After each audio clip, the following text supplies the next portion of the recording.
The preseason is over. The Baltimore Ravens fall to the Tampa Bay Buccaneers 26-20. We talk about what we can take away from that game, look at preseason winners and losers, also talk about early roster predictions, and so much more coming up next year on this weekend live edition instant reaction version of Locked On Ravens. You are Locked On Ravens, your daily Baltimore Ravens podcast, part of the Locked On Podcast Network, your team every day.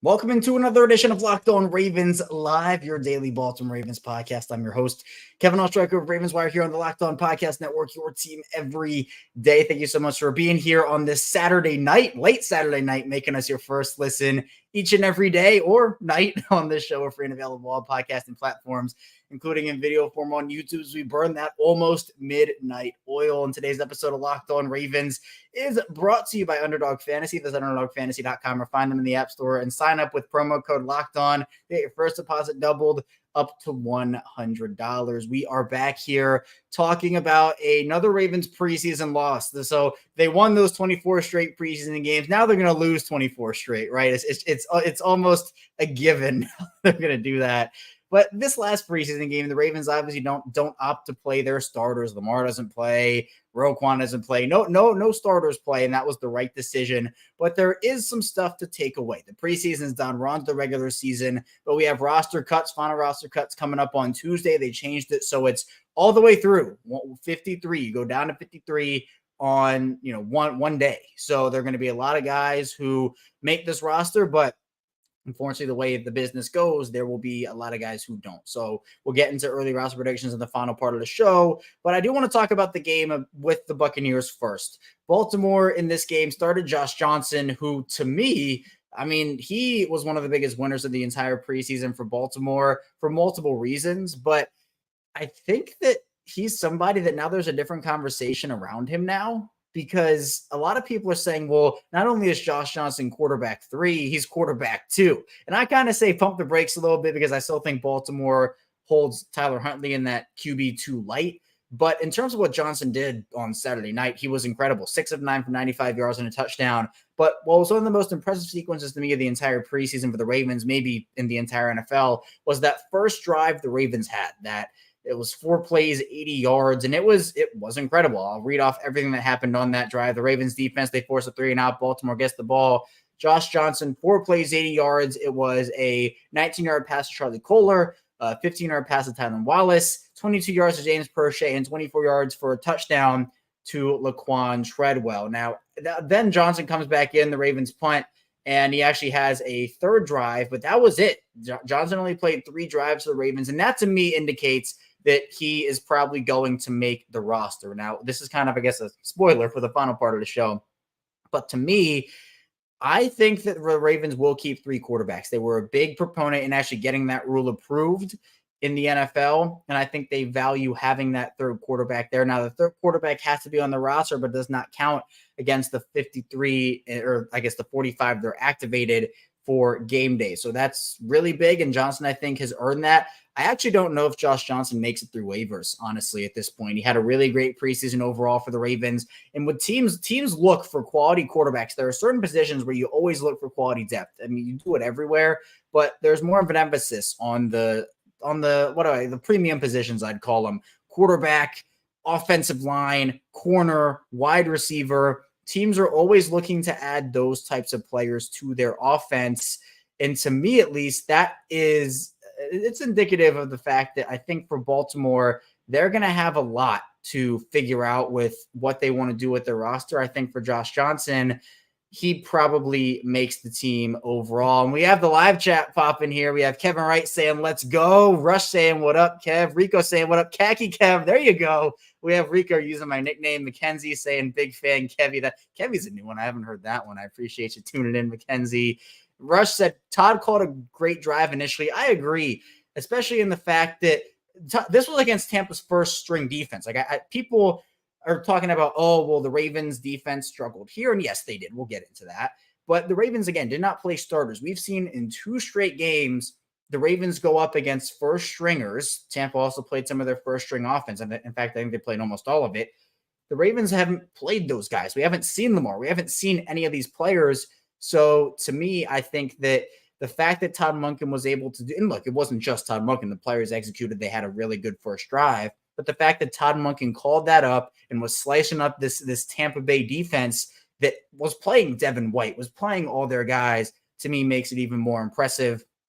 John Lucas in the comments saying, my first live, I listen every day on my way to work. We never make a live. This year feels different. Go Ravens. I appreciate you. I'm glad you caught the live here, John. Thank you for listening. And yeah, so just a little tangent. We do these now after every single Ravens game. So obviously during the regular season, it'll be those probably 4:35 p.m. stream times instead of these late nights, because preseason happens late in the afternoon. So, or late at night, but the live streams for the regular season will happen late in the afternoon. So a little bit better timing wise. These streams are really fun though. Daniel saying, man, Shaq Barrett would have been an awesome pickup for Baltimore before he signed that deal. Did I miss something? Did Shaq Barrett sign an extension with Tampa just now? Regardless, Shaq Barrett, I mean, I would have loved Shaq Barrett in Baltimore. Don't get me wrong. I think the Ravens pivoted enough. I think Clowney was a fine pivot for them with Ajabo, Owe, Clowney, Bowser, and Robinson. That's fine to me. We'll talk about Ajabo over the course of this. He was someone that struggled, but there's interesting conversation around him. Other stats from this game, though, just going back into the Tampa game, Anthony Brown finished 12 of 21 for 171 yards, no touchdowns, no interceptions. Did have that really bad fumble where it's felt like when Anthony Brown runs the ball, he has that Demarcus Robinson ball security, the Shady McCoy, where he holds that. It's not quite the level. Demarcus Robinson was like swinging the ball everywhere. Anthony Brown wasn't quite like that, but he was holding it with one arm instead of just tucking it with two, and a defender comes over and punches the ball out. That's a way to get into John Harbaugh's doghouse, and boy, did we see John Harbaugh not very happy with Anthony Brown and the Ravens. We saw John Harbaugh yelling at the D. John Harbaugh was not happy in this game for most of it. Obviously, Baltimore lost it at the end of the day there. But I want to give a shout out to Owen Wright quickly. He was a guy that I was pretty harsh on last week, and saying, and he did not have a good game, to be fair, but I said, he probably played his way off the practice squad. Owen Wright had a great game. He was one of the Ravens' best players on the field. 12 carries for 89 yards and a touchdown for him. Also caught 2 passes for 11 yards. He did a lot. And obviously Keaton Mitchell didn't play in this one. Melvin Gordon didn't really get a lot of run. The Ravens threw the ball 23 times, or they threw the ball 30 times compared to 23 times, But Owen Wright showed burst, showed explosiveness, and I think he's back in the conversation, not for a roster spot, but for a practice squad spot overall. Wide receiver-wise, Dante Demas Jr., welcome to the NFL. What a game. This was the Dante Demas Jr. game here, as he had 2 receptions for 86 yards. 43 yards per catch is ridiculous. Even if it was 2 catches, that's a deep threat guy. And it's crazy because he's 6'4". He's a Maryland guy. And a lot of people who watch the Terps know what he can do. And Raheem Jarrett was on the other sideline. Raheem Jarrett did incredible for Tampa. Was their leading receiver, 4 receptions for 48 yards. So a big Terps night for the Ravens and the Buccaneers. But Demas is interesting to me. I think Tylan Wallace has earned that 6th wide receiver spot. We'll get into that over the course of this. But Demas was someone who I initially had pegged for that spot. And the reason why was because his skill set is different than what the Ravens have. Odell is not, a 6'4" guy. Neither is Zay Flowers. Neither is Rashad Bateman. Neither is Nelson Aguilar. They don't have that 6'4", big body, go up and get it type receiver. Dante Demas is that. He showed that in this game tonight. So he's an interesting practice squad guy to me. I think he hadn't really shown a ton outside of this game. He had the potential. He had a couple of nice reps against the Commanders in the joint practices. But to me, I think if you can have a practice squad, ideally to me, James Prochet on the practice squad, Laquan Treadwell on the practice squad, and Dante Demas on the practice squad, if you keep 3 receivers on there, that to me is a pretty solid practice squad wide receiver group in all honesty, because you have 2 big guys in Demas and Treadwell and James Prochet, who I think is obviously probably not going to make the roster, but as a practice squad guy, I'm all for that. Sean Ryan had a really tough drop, and he was super hard on himself on Instagram after the game, calling himself a bum. So that was tough to see. I feel bad for him, but he's a guy that could maybe be that 4th practice squad wide receiver if they go that far. He had 1 reception for 9 yards. Defensively, I didn't think there was a ton to take away. I thought Delshon Phillips played really well. Tay Hayes is super interesting to me. He has a really intriguing skill set, seems to be really smart and know the game in general. I think Tay Hayes, came in from the Lions after the Marlins stuff and all the corner injuries. I thought it was going to be a cut, and that was that. I actually think I think he might have played his way onto the practice squad. I think Baltimore likes him. Jeremy Lucien is someone I also think has played his way onto Baltimore's practice squad. He had 6 tackles in this one and a pass breakup. So I think those two guys are players to watch. Jalen Armour-Davis had a somewhat disappointing game, not totally, but somewhat. Geno Stone did not play very well in this one. He was in the area of that touchdown to Chris Godwin, and I just didn't see him have a very good game. Caillou Kelly had struggled. I think he was in the first drive. It was in the area of a couple of completions, or maybe the first quarter. I think he struggled, but he stepped up in a huge way as the game went on. I give Caillou Kelly a lot of credit for his resiliency, not only in this game, but also obviously in that Washington game where he was toast and he had that big pass breakup to give the Ravens a shot to win that. Jeremiah Moon, I think, also played well. We didn't really see a ton of Darius Washington. I think he has secured his spot, I would think, on the roster. And Trenton Simpson is a guy who I don't think did necessarily super well. I think, honestly, if the Ravens keep Delshon Phillips, Trenton Simpson might be behind Delshon Phillips on the depth chart right now. I think that's where Trenton Simpson is. I think that's where Delshon Phillips is as well. David Ojabo, only 1 tackle in this one. He's learning right now. The preseason was an opportunity. It always was an opportunity for David Ojabo to learn. I don't think I was expecting Ojabo to go out there and just, click it all together on the first snap. Now, there were those high expectations on him. I think some people had those expectations, and I think that was pretty unrealistic for him, because for Ojabo, he still has to learn the NFL game. And for me, that's something that does not just, click right away. It takes time. And the fact that they brought in Jadeveon Clowney will help him. He'll be fine. David Ojabo will be fine. But I think that, pegging him as a Pro Bowler this year and all that's a little lofty. I won't lie. So it's a bold prediction, but I still think he'll have an impact. But I think this was a great learning opportunity for him. This entire preseason, we saw the struggles in run defense, the inability to seal the edge, and was going inside, and the running back would take it out. So I'm excited to see what Ojabo can turn into, but some struggles, some learning growth was expected from me, so it wasn't necessarily a huge deal. But coming up in the second part of the show, I'll be diving into overall preseason winners and losers who secured spots on the roster, who played their way off of it. Something we talked about last week. Be sure to stay tuned here, though, on this instant reaction live edition of Locked On Ravens. First, though, this episode is brought to you by Harry's, and you can shave for a lot of people. You can shave for yourself, your partner, your kids, but a great shave can make you feel really good. It can give you confidence, make you feel attractive, clean, young. No matter why you shave, Harry's has it covered for the best shave of your life at a price you'll love, from their legendary high-quality razors and skin products like exfoliating face wash and hydrating lotion. Harry's gives you a premium shave without the premium price tag. Get better quality and a better price than other razors when you get Harry's delivered right to your door. And the Harry's trowel set, it is incredible. It makes the shaving experience a lot better for me and for others as well.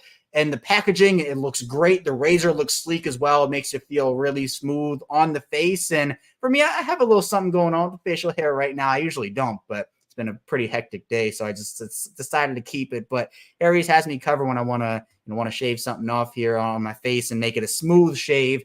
And for Harry's, a smooth shave is just $13, a $13 value here with the starter set. But for just $3, you can get that at harrys.com/NFL. Smooth shave shouldn't be rough on your wallet.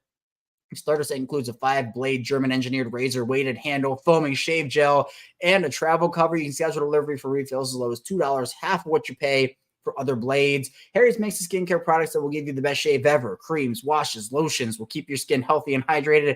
Blades made in their own factory in Germany that stay sharp. Guys who have tried it say their 8th shave is as sharp as their first. They have a sleek handle. It looks great in your bathroom and gives you precise control with each swipe. There's no reason really not to try Harry's. Harry's has the highest customer satisfaction in the shaving industry, and they're still offering a no-risk trial. Don't like your shave? No worries. It's on them. Get your best shave ever this summer with Harry's razor and skincare products. Get a $13 starter set for just $3 at harrys.com/NFL. That's harrys.com/NFL for a $3 starter set.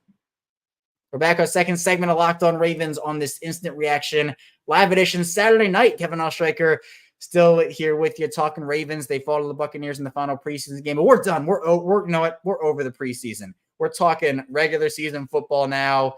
Well, at least the Ravens will play that, but we still have one more segment to get to actually for preseason, but it does pertain to the regular season in terms of overall winners and losers.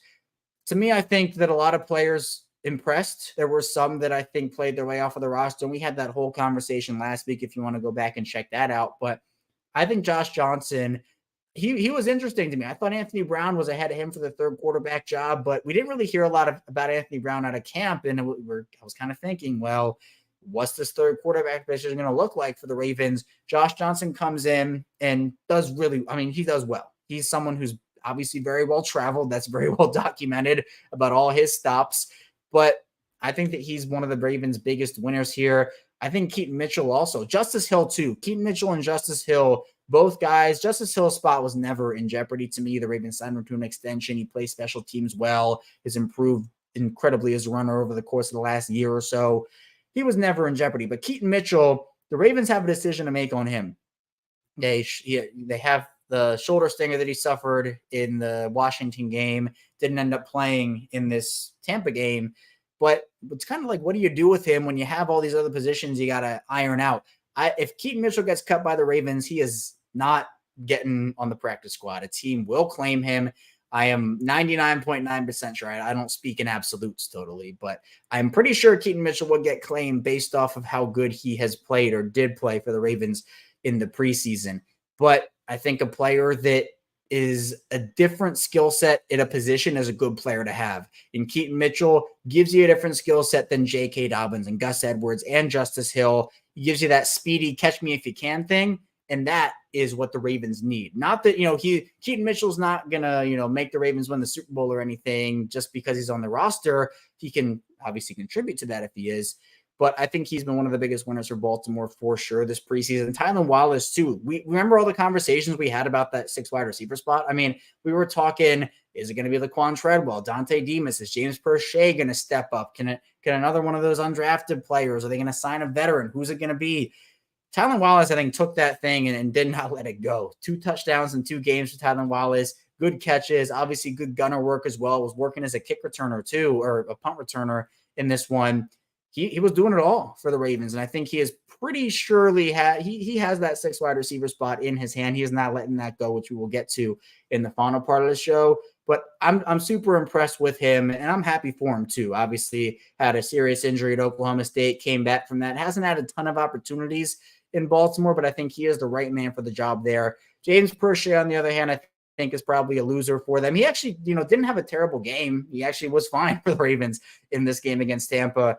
But the mistakes early on against Washington, against Philadelphia, and I don't want to call the Washington one a mistake because the ball was underthrown a little bit. It was, I think, half Josh Johnson, half James Prochet, but he just didn't do enough to outshine what Tylan Wallace did. I think as a practice squad guy, I'm definitely fine with James Prochet, but I don't think he made the roster.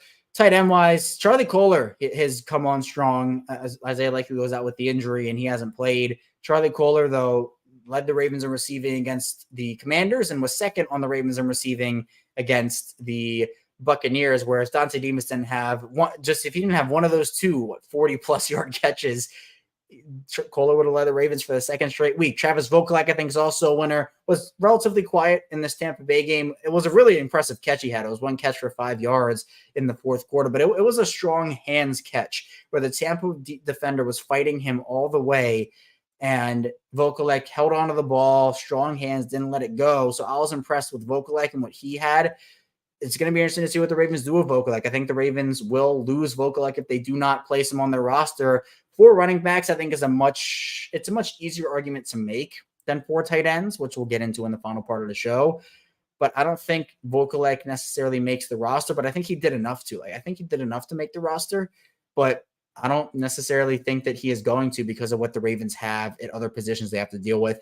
John Simpson, a huge winner. John Harbaugh announcing that he's going to be the starting left guard for the Ravens. He has won that competition. And if you remember, speaking of 6 wide receiver, we had so many conversations about that wide receiver spot, but also about that left guard spot. Who's going to win the left guard spot? Who's going to step up? John Simpson was one of Pro Football Focus's best offensive lineman players of the entire preseason. Graded out super, super highly. He showed physicality. He showed strength. He showed the ability to understand assignments. Now, it's a little different when you're going up against, obviously, regular season football, all first-string defense. But if you remember, the Ravens did go up against the Tampa first-string defense here for the most part. And I think John Simpson, even though he didn't play in this game, it gets a testament to the entire Ravens team that they were able to go up against these starters in the second and third preseason games. Now, Saleh, on the other hand, I think was a loser. Not just look, Saleh is a guy that always needed development. When the Ravens put him in there to start at left guard, and he was, mentioned in that conversation, I was pretty shocked. He was very raw coming out of Oregon. Definitely just need a little more time to get acclimated to the NFL game. It wasn't going to all click for him. And I never really thought he was going to start. I thought it was going to be either a Simpson or my dark horse was Falele, which was a big miss, funny enough. But Simpson earned it. The Ravens need a veteran. They need to protect Lamar. And for me, I think Simpson is definitely the guy for that too. On defense, I think some of the biggest winners we saw, Travis Jones played incredible for the entire preseason. There's definitely a shot for him to carve out a massive role on this defense. Malik Ham is someone who I thought played really well for the entirety of the preseason as well. Delshon Phillips, who we talked about in the first part of the show, played super, super well. Ardarius Washington and Amisi. I don't want to speak in absolutes, but I am pretty sure he has a spot on this roster. Honestly, if the season started today, I'm very adamant that he would be the Ravens starting slot corner. He is that good. So I think that he showed the ability and the willingness to tackle, did not falter in the moment. Kevon Seymour, I thought, had a lot of good reps, and we didn't necessarily see him. I don't even know if we saw him at all in this game. I don't think he did play. So he's somebody that I thought really impressed.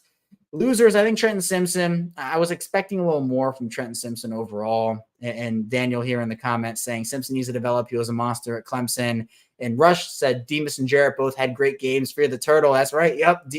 Turtles were showing out in this game against Tampa.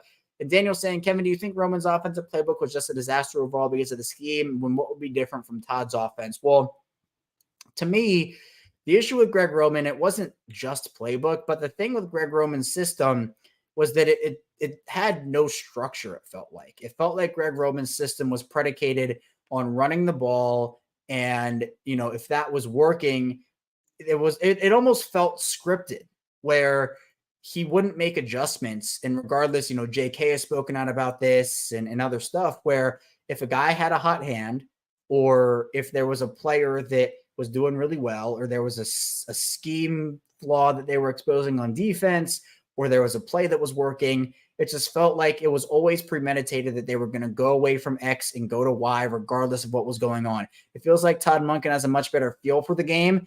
And the scripted part of the Greg Roman thing is that Lamar didn't really have that freedom. We've heard Lamar talk about it, Todd Monken talk about it, John Harbaugh talk about it. Lamar's going to have the freedom in this offense. So it was a disaster for multiple reasons, plus the fact that Baltimore never got to the line on time. The play clock was always 5, 4, 3. It was a disaster that way. It just felt sloppy. And I think with Todd Monken, he's just on his P's and Q's more. I give credit to Greg Roman for what he did in 2019 and the historic offense that he had. And some of, he was not this like bottom 5 offensive coordinator, but he clearly he stayed his welcome is what it was. The Ravens were not growing enough under him. I think Todd Monken has the ability to take this offense to the next level. And that's just what they need overall. But yeah, other than that, Kyu Kelly was a push for me, struggled at times, but came back and made some plays. So the preseason is done. The regular season is coming up, but we have the regular season with roster predictions, and the roster predictions we'll be making right here in our final part of our instant reaction Locked On Ravens live edition. So be sure to stay tuned. Plenty to talk about here on Locked On Ravens. But first, this episode is brought to you by Underdog Fantasy, and I'm a big fantasy guy. We have the Locked On Ravens Fantasy League drafts coming up. I'm going to try to schedule those at the beginning of this upcoming week, so we still have some room if you want to join the Locked On Ravens Fantasy League. We have room both in regular season and dynasty leagues as well. And August is here. You know what that means, the official start of fantasy football drafting month. And get championship ready for your home league by trying out Best Ball Underdog Fantasy. All you do is one live snake draft, no waivers, no trades. Underdog sets your best lineup every week. Underdog does a really good job with the Best Ball. And Best Ball is really interesting. It's a new twist on fantasy. And you can try it out with Underdog's Best Ball Mania tournament. The largest fantasy football contest of all time is back. And even bigger with $15 million of total prizes up for grabs, including an absurd $3 million going to the winner. Last year, the winner drafted their team in July, so don't wait around. Visit UnderdogFantasy.com or find them in the App Store and sign up with promo code Locked On and get your first deposit doubled up $200. It's Underdog Fantasy, promo code Locked On. Back here, our final part of Locked On Ravens here on Saturday night. I appreciate you spending time with me here on Locked On Ravens. It's a Saturday night. You could be out, out at the bar. You could be having a drink with your friends. But I appreciate you tuning in with me on Locked On Ravens, talking Ravens football. And today, actually, it's a very special day for multiple reasons. Because one, we're done with the preseason, but it's also my girlfriend's birthday. So I want to wish a very happy birthday to you, Alyssa. Thank you for being you and doing everything and supporting my work here on Locked On Ravens. That's a big thing about what she does. So the support is great from her, and the support is great from everybody out there, as well as we have Bentley James saying, let's go Ravens and O's, and Fresh Beat Production saying, bring on the regular season. Let's go Ravens. Yeah, it's exciting, right? We got the regular season, but first, we got to figure out what the roster is going to look like. So I've done roster prediction episodes, and we're going to talk about my roster here. Now, we're going to be doing a little bit of live math because usually, when I record the shows, I'm able to figure it out and just do the math then. But I have my old document. We're going to figure out the live math. So 3 quarterbacks for me. I think that's pretty much a given. The Ravens with Tyler Huntley, Lamar, and Anthony Brown. Obviously, Lamar being first. That's just the order I read it. But Anthony Brown was my pick to start. That's my old list that I have. Obviously, Josh Johnson has replaced Anthony Brown on this list. Brown, to me, is a fine practice squad player. But to me, my 3 quarterbacks are Lamar, Tyler Huntley, and Josh Johnson. I think for running backs, it's pretty easily 4. Now, there is a shot the Ravens only keep 3. Because what you could do is if you don't feel like there's a role for Keaton Mitchell this year, I think there could be. I think there honestly should be. But if the Ravens don't feel that way, they can put Keaton Mitchell on IR. Maybe the shoulder injury is a little weirder than they thought. Quotation marks, right?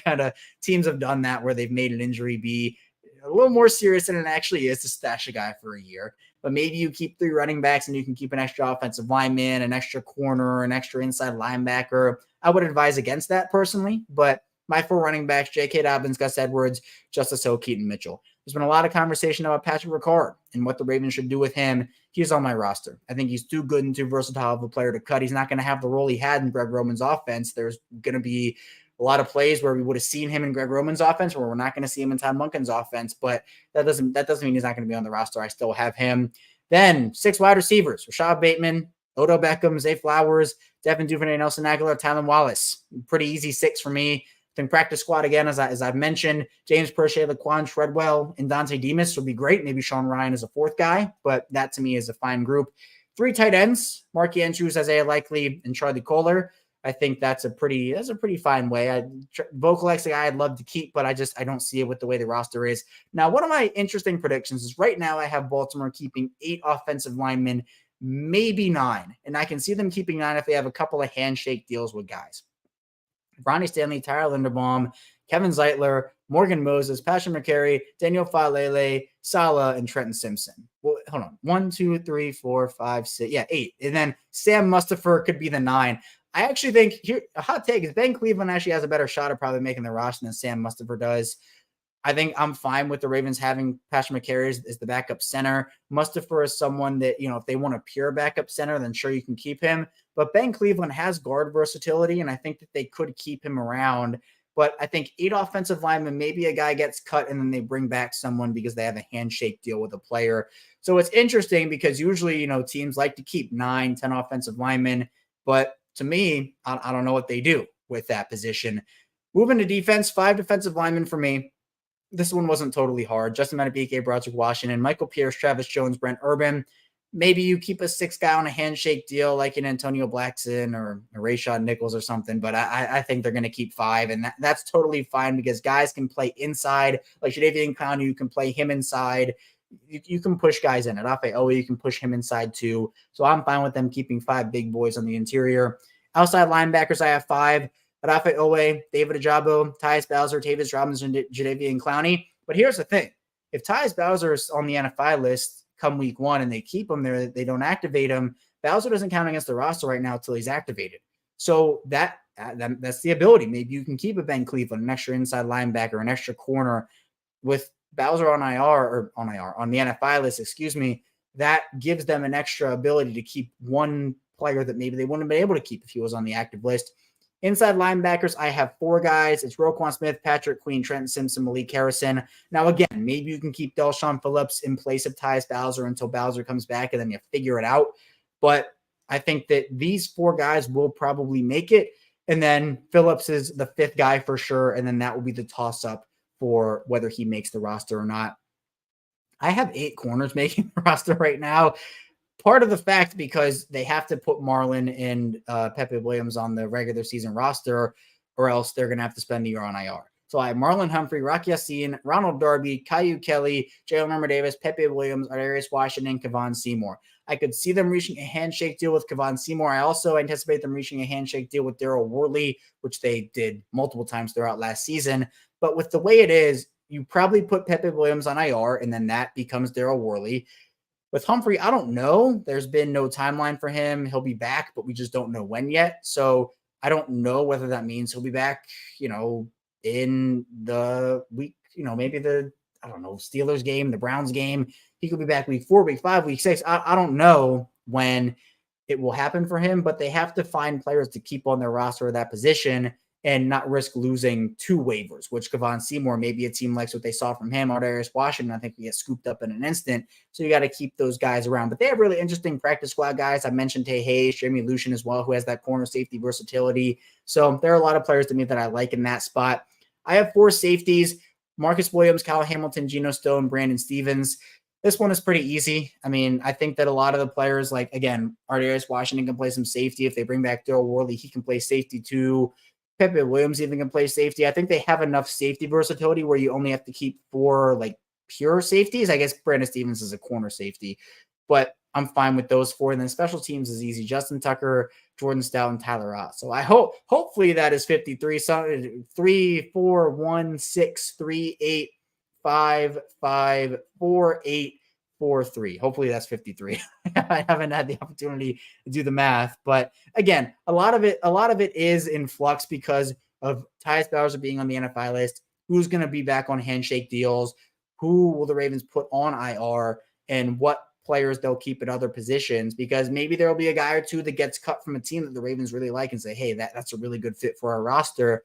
It's already a crunch though. I'd find that pretty difficult.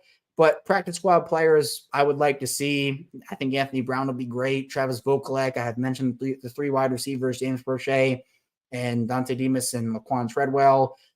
Offensive linemen, there are a couple undrafted guys. Maybe Rashad Nichols on the practice squad would be nice. Jeremy Lucien, Tay Hayes, both corner, guys. I think they could be defensive back practice squad players. Kristen Welch on the practice squad would be great. He's a guy that I didn't have on my roster. But there are a lot of Malik Ham. It's another guy I'd like to see. So it's going to be a really interesting 48, 72 hours for the Ravens as they maneuver their roster. It's always tough. I always say that, I'd rather be a team that has players like they have 60, 65 players you really want to keep instead of a team that has 30, 35 that you want to keep. And then you got to say, oh, well, I don't want to keep these guys on our roster. We kind of have to, and even though they don't play well. So Baltimore has a lot of depth again. I think we saw a lot in the preseason, and I'm excited for it. Daniel saying, Kevin, just thinking out loud, but I think EDC is more willing to go after a big ticket free agent or after big ticket free agents, whether it be offense or defense. I feel like if Jones doesn't get a new contract, EDC could call. It could be. I'm interested to see, Jair Alexander's got a guy I haven't floated, but I've said I would love Jair Alexander. It's probably not happening. In fact, it's very likely not happening. But there are a lot of players that could help the Ravens, these big ticket swings that Daniel said that I don't think we saw a lot of. Like the Roquan Smith deal, I don't know if that happens with Ozzie in charge. Maybe it does, maybe it doesn't. Ozzie did so many great things for the Ravens over his time. Ozzie's someone who is one of my favorite people in Ravens organizational history. But I think the approach by both guys, it's similar and different, and both work just for different reasons. And so for DaCosta, I agree. I do think that what Ozzie did, so Ozzie's thing was he would give guys longer leashes, I think. Because with Ozzie, it was if you were a Ravens draft pick, you were pretty much guaranteed to make the roster your rookie season, and you would have a leash to have a couple of years of development and see if you were the guy. With Eric DaCosta, I think he is more willing to get to cut bait with a guy if it's not working. Obviously, we've seen that with multiple of his draft picks, but he's more willing to do that for the betterment of let's just get a guy in here who's going to do it now. Part of that has to do with the Ravens contention window where, the Ravens, coming into the season, expectations have been super high every single season for the Ravens. Obviously with injuries, it hasn't worked out that way for some of the years, but I think Eric DaCosta is more privy to in-season adjustments than Ozzie was, where Ozzie wanted to build the team and just let it gel for the entire season and see how it worked. And both strategies worked. Obviously, Ozzie won, he's Super Bowl and all that and everything. But I think for DeCosta, his play to address weaknesses when they happen is a lot more of I don't want to say skill set, but it's something he does more than I think we saw Ozzie do, which is fine. Both guys, again, really good for what they do and really good at their jobs. Bentley's saying Snoop and Pro can go. If I had to say, Tyler probably stays, Prochet probably goes, but comes back on the practice squad. That's my prediction there. But I appreciate everybody hopping in here, tuning into this episode of Locked On Ravens. Of course, we'll be back here on Monday with our regularly scheduled Monday episode, talking final roster predictions and much more. So be sure to stay tuned for that. I'll see you right back here on Monday on Locked On Ravens here